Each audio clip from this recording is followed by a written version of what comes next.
Online spaces are meant to be a safe space, but for many, it is a place of intimidation and fear.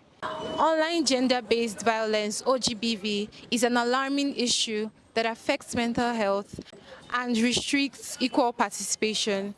Today, Premium Times is on the streets of Abuja to hear what residents think about OGBV and how it affects people's lives. Like bullying women, saying inappropriate things.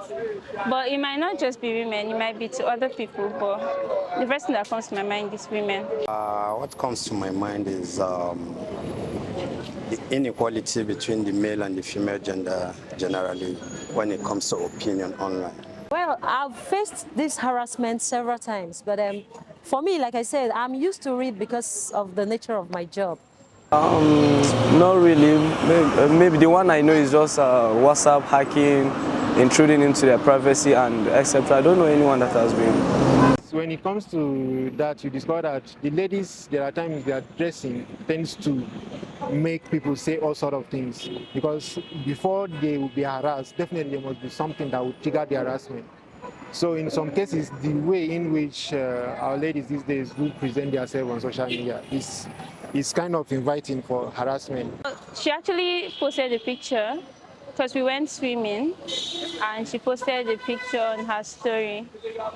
And like some people came to comment, like some people that she knew came to comment, like, oh, you attend this church. I won't say the name of this church, so it won't be like, but like you attend this church and people respect your family, but you're exposing your body and all that.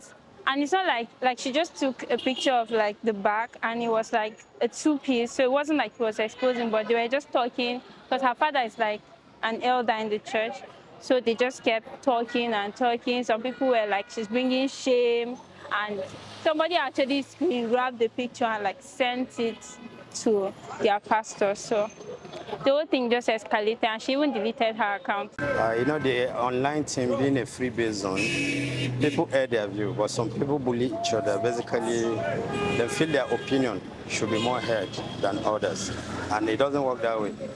Your opinion may be right to you, while another person's opinion is right to him. People are going through a lot of psychological, emotional, and then economical challenges. So this is why I think people should devise more wiser means or wiser ways of reacting to issues online so that they don't get bullied. Make them feel less of themselves, even if it's physical or online, but it makes you feel less of yourself.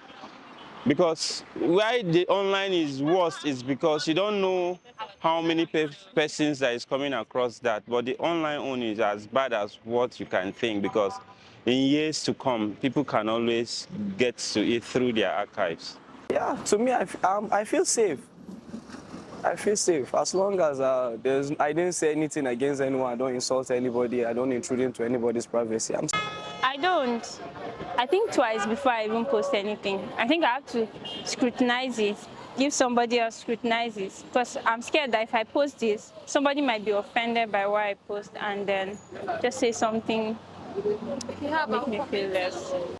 Yeah, I must tell you, I don't feel free expressing myself online, because before I do that, I want to also consider other people who are not in the same mindset, in the same disposition of mindset with me. These days, expressing yourself online has become a disaster, because tomorrow you see that someone has come and pick you for saying something on air. I could still remember a comment I once dropped a note in my view. Someone ended up calling me, what was that actual word? That I'm being biased in the whole thing I said. I'm one-sided, I'm not putting people equal. But to me, that was just my own opinion. And I ended by saying, on my own opinion. So I find it difficult for him not to understand that very part. Yeah, to some extent, yes. I think on social media, it seems to be, in this our country, I think is the most safest place to express yourself, that is in public. Because there are some things, you can't face the government physically. The only means to face them is through social media. And I think it's safe to some extent. We discovered that the leaders, the politicians in the country, they have paid some people that are always online to attack whosoever comes up with his own opinion about the situation of our country. And it's not healthy, because those that attack others, they have the benefit for it. They are being selfish. That is how I look at it. Well, the first thing I think we can do, we as an individual, is to help the other party to try and understand what the other person is saying before you start backlashing him, before you start bullying him, before you start insulting him. Try to fix yourself in his shoe.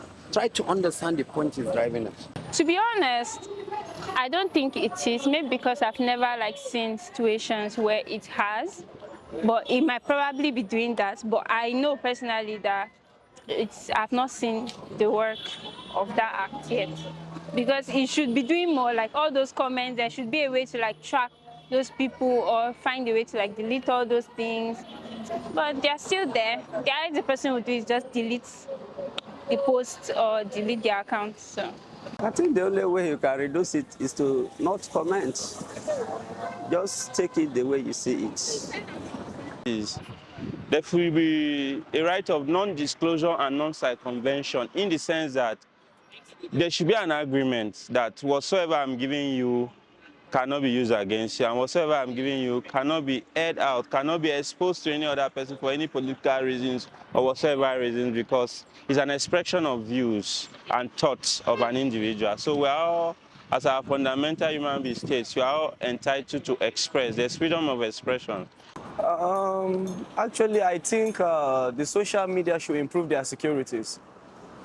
That is what most important, and they should improve their securities, in the sense that the security aspect of the social media should be improved. That when you are building a server or a site, the site should have a strong security, so that third party cannot be able to hack into it or intrude. Gender-based violence online isn't just a personal issue.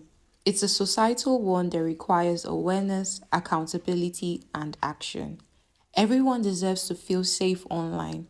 As we move forward, it is important to reflect on what each of us can do to create safer, more inclusive digital spaces. Stay tuned to Premium Times for more in-depth coverage of important issues. Don't forget to subscribe to our YouTube channel at Premium Times NG.